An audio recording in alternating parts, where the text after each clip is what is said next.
We are proud of the role that we played in the creation of the State of Israel, and we will certainly mark the centenary with pride. This was what Theresa May had to say about the 100-year anniversary of the Balfour Declaration.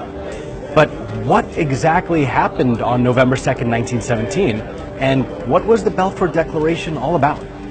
These 68 words were a historic promise given to the early Zionist movement by the British government for the establishment in Palestine of a national home for the Jewish people.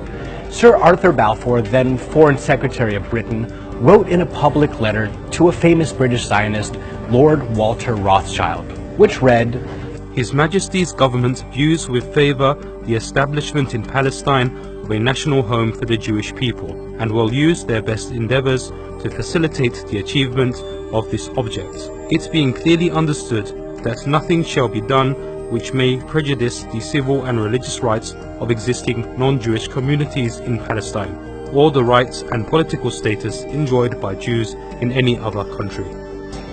This was just what the Zionists were looking for, as outlined in the First Zionist Congress during its meeting in Basel, Switzerland in 1897. Zionism seeks to establish a home for the Jewish people in Palestine, secured under public law.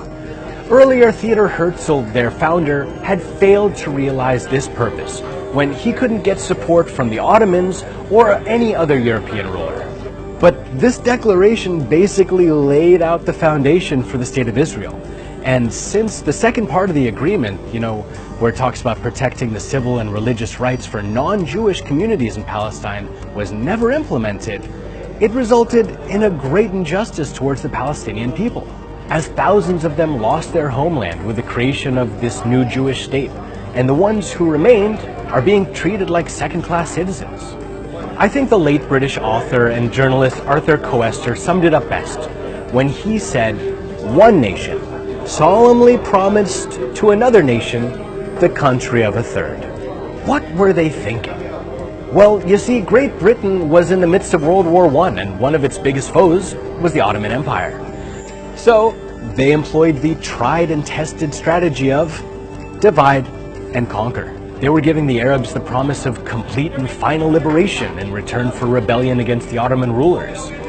The Crown had decided Palestine's for the Jews, thus ensuring a perpetually divided Middle East. And 31 years after the Balfour Declaration, the State of Israel was founded. But it's not 100% certain that this was the initial goal of the British government. The results have brought devastating consequences to the Middle East.